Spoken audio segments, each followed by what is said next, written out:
You can make me laugh, too. Don't hesitate. It's too early in the morning. I'm not my wheels. I'm sure. It takes a while for the wheels to get going. I have faith. Yeah, I'm like an old car. Well, you know, it takes a while to get it started in the morning. Is that window too hot? Okay. Could you please introduce yourself? My name is Arleigh Castle, and I live in. Hold on 1 second. In North Hollywood, Let me California. stop you right there. Okay. That's just Having a problem with that this sun's sun. coming out quick. Okay. Can you back that up? We are, but not in this world. Okay. Anytime. Okay, could you introduce yourself? My name is Arleigh Castle. And where are you from? I'm from Southern California, from Los Angeles. And how did you get started in this business? Everything I've ever done, including this, has happened by accident. I started during World War II, entertaining the troops as a singer. And I had great plans to do that for a living after the war was over, and I did for a while.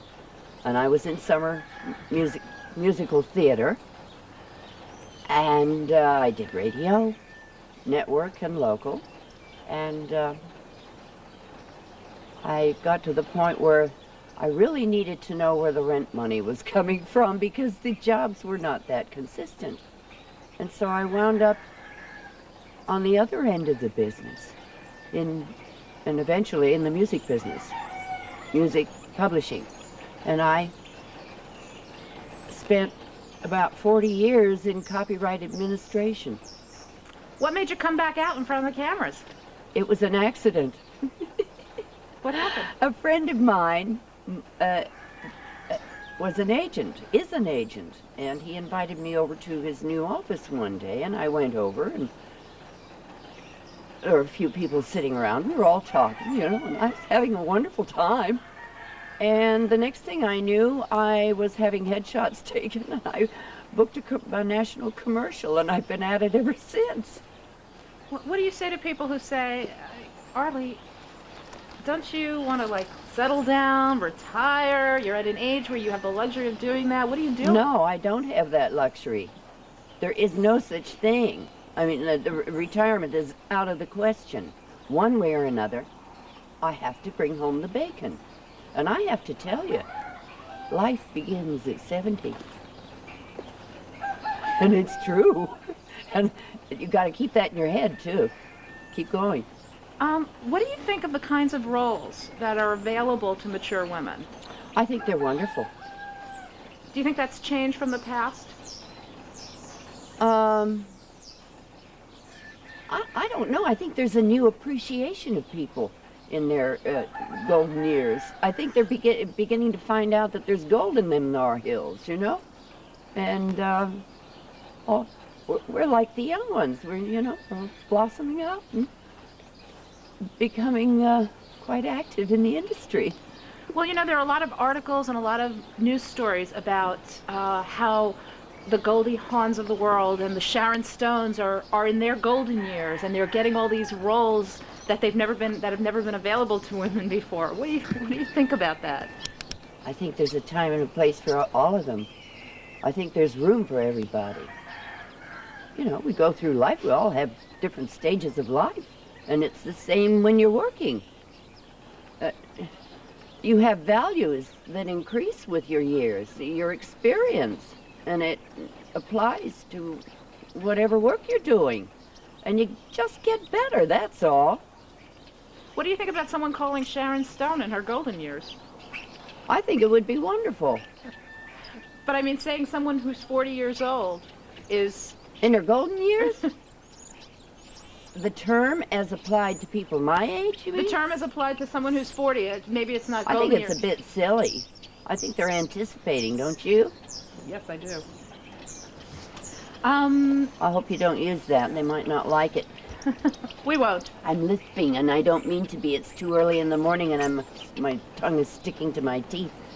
You can cut that one out, too. What was the favorite role you've ever played? Oh, what was my name? I can't remember. It was a wonderful name. And I was an old biddy who had bought a pair of glasses and paid a lot of money for them, and found out later that I didn't have to pay all that money for them, and I came home and cut the living daylights out of my topiary bush right down to the stem, and it was wonderful. I had a good time doing that, if you call that a role. Have you done mainly commercials? Have you done other? I did a very short segment, a lead in a mystery theater, and it wasn't as much fun as doing commercials. And do you have any views on the kinds of roles that are available to mature men as opposed to women? Do you think it's all great? Do you think some are better? Do you think there's more available to men? I should think it'd be about the same, don't you? I really do. So you don't feel like there's a bias, or like as someone like Jack Lemmon, who maybe... Oh, he's lovely. I see some of these fellas, and they're better than they ever were. Really like them. How much longer are you going to continue doing this? As far as it'll take me. As long as they'll have me. Sometimes you're good, and you know it, and you did a good job, and other times you're not, or you don't think you were, and other people don't think you were. You don't have to use all this. I'm aiming for something here, but Start over if you have some. when you have... Oh, wait, hold on.